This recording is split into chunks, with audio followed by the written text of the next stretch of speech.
I stood behind a pillar at table 17, watching my cousin Miranda's wedding reception unfold like a political summit.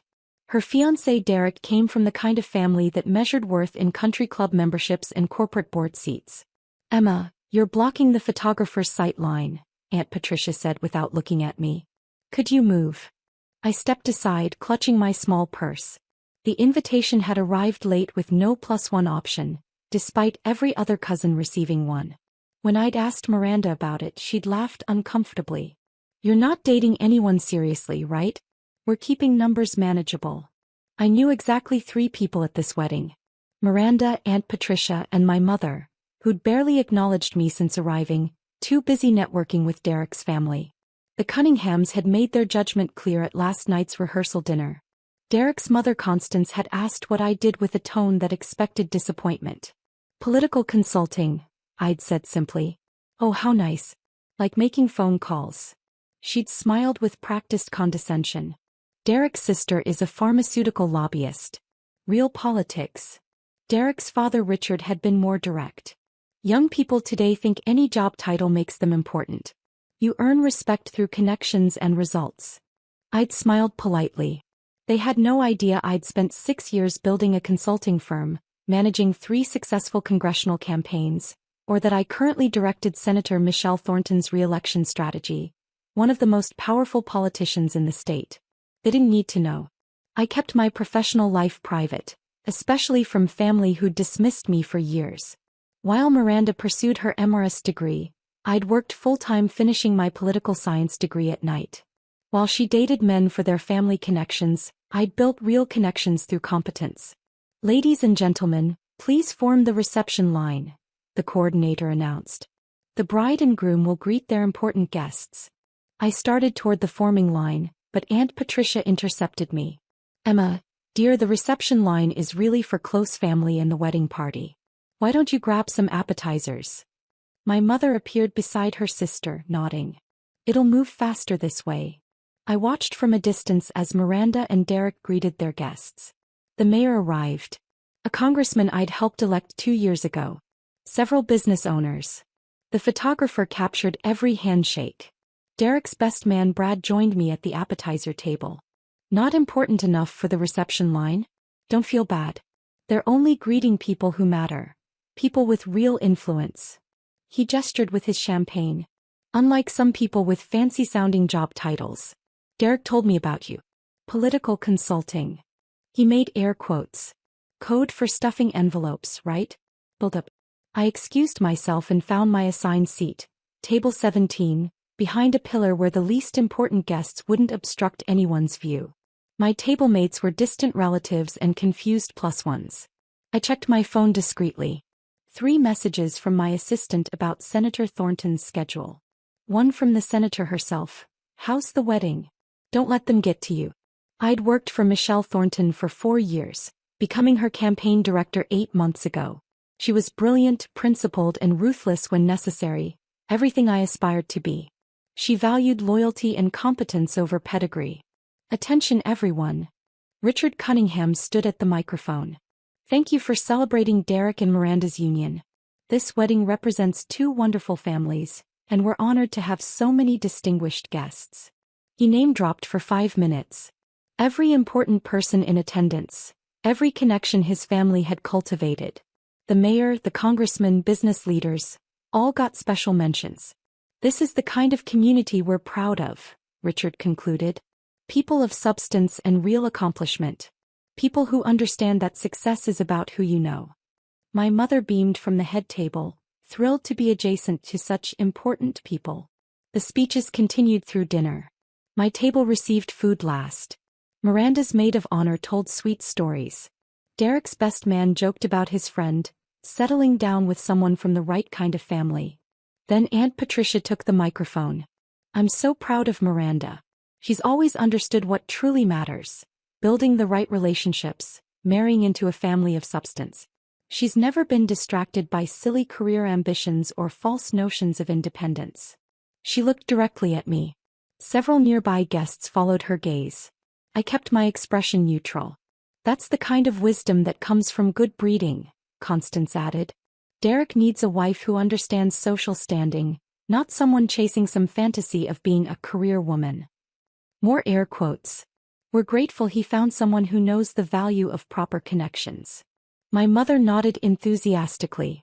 She'd always been disappointed I hadn't followed Miranda's path. I considered leaving early. I'd fulfilled my obligation. But then I saw her. Through the main entrance, flanked by security, walked Senator Michelle Thornton and her husband James. My heart stopped. She wasn't supposed to be here. She had committee meetings in Washington all weekend. Our eyes met across the room. She smiled, her real smile, not her politician's smile, and walked directly toward me. The room's energy shifted. Conversations stopped.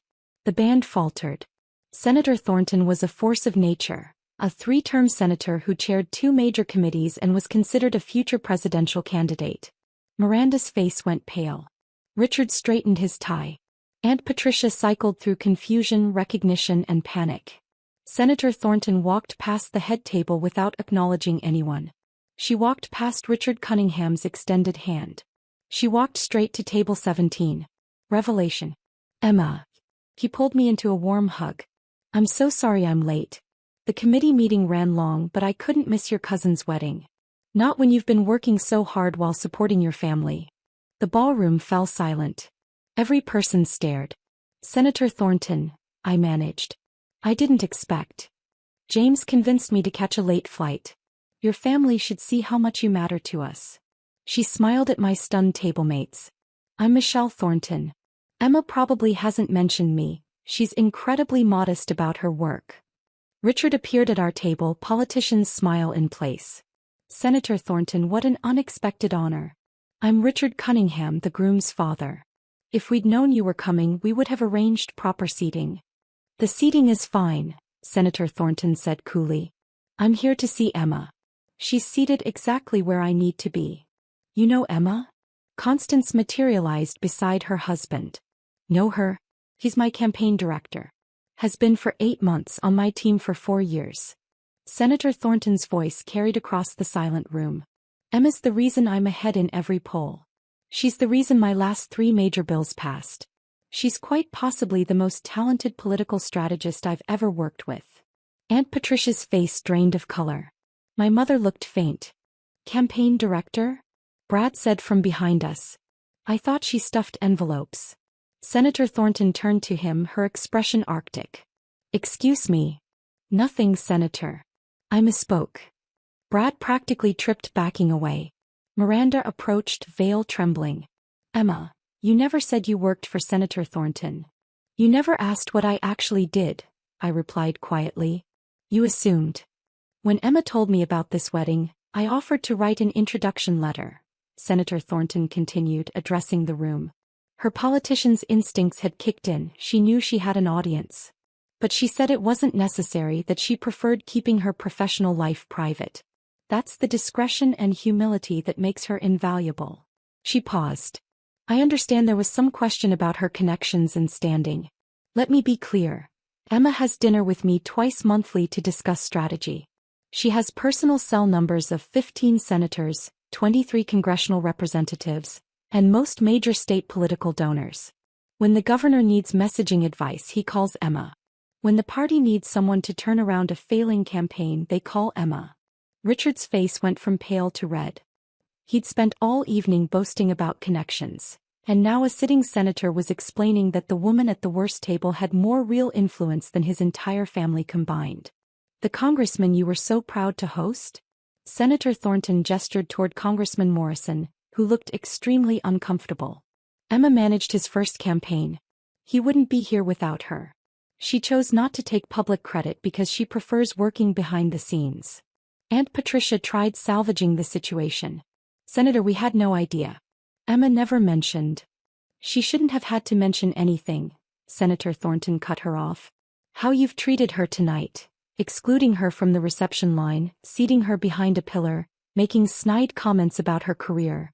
That's not about what she does. That's about your character, not hers. The photographer had stopped pretending. His camera was up, capturing everything. Guest had phones out. This would be on social media within the hour.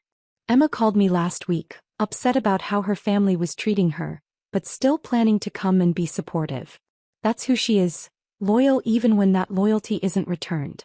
I decided someone needed to recognize that properly. She turned to me, voice softening. Emma, James and I are hosting a fundraising dinner next month. 500 a plate, all the real power players. I want you there as my guest of honor. It's time people knew exactly who's been behind our success. Resolution. Senator Thornton stayed 20 minutes. Every important guest swarmed our table, desperate for introductions. The mayor wanted to discuss his re-election strategy. Congressman Morrison apologized profusely for not recognizing me during his campaign. Richard tried repeatedly engaging Senator Thornton. She politely deflected, keeping focus on me. When she left, she whispered, "You deserve better than this, Emma. Don't forget that." The wedding never recovered. Miranda spent most of the evening crying in the bathroom. Derek's family huddled in angry conversations, furious their perfect society wedding had been upstaged. My mother approached near the end. "Emma, why didn't you tell us you were so important? Would it have mattered?" I asked. "Or would you have assumed I was exaggerating like you always do?" She had no answer. Aunt Patricia tried differently. "Emma, darling, perhaps you could introduce Richard to some contacts? He's looking to expand business relationships." "No," I said simply. "My connections aren't for sale or exploitation.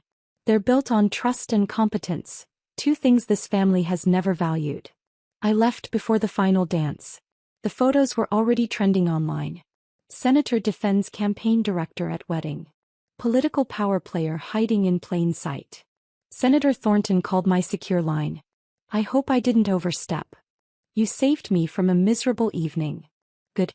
Also, 3 campaign managers called in the last hour asking if you're taking new clients. "Your stock just went up considerably." By Monday my phone didn't stop ringing. News outlets wanted interviews. Other senators wanted meetings. The state party chairman called personally about consulting opportunities. Miranda sent one text, "I'm sorry. I didn't understand." I didn't respond. Understanding required caring enough to look beyond surfaces. She'd had 29 years. Derek's father called my office, trying to book a consultation about his political aspirations. My assistant told him my calendar was full indefinitely. The Cunningham family's standing took a hit. People who'd attended talked. Word spread about how they'd treated the senator's campaign director. Richard's country club questioned his membership renewal. Business deals quietly fell through. When you publicly humiliate someone with actual political connections, those connections remember. As for me, I kept doing what I'd always done. Working hard, building relationships based on competence, keeping most of it private. Family event invitations now arrived early with prominent seating and +1 options. I declined them all. Some bridges, once burned, aren't worth rebuilding. Senator Thornton's fundraising dinner was exactly as advertised. All the real power players. I wore a red dress and stood at her side as she introduced me, not as her employee but as her partner in success. "Emma doesn't chase power," she told the assembled donors and politicians. "She builds it quietly and effectively. That's the difference between real influence and the illusion of it." From the head table I could see the life I'd built through my own efforts. Respect earned through competence, connections built on trust, success achieved through hard work rather than family name. It was so much better than anything my family had ever valued. And they would never understand that, which was perhaps the most satisfying part of all. I sat at that head table, Senator Thornton to my right, the governor to my left, and realized something profound. The Cunninghams had spent generations cultivating the appearance of power. The right clubs, the right schools, the right last names. But when actual power walked into that wedding reception, it hadn't recognized them at all. It had recognized me. 3 weeks after the wedding, Richard Cunningham's primary business partner quietly dissolved their partnership.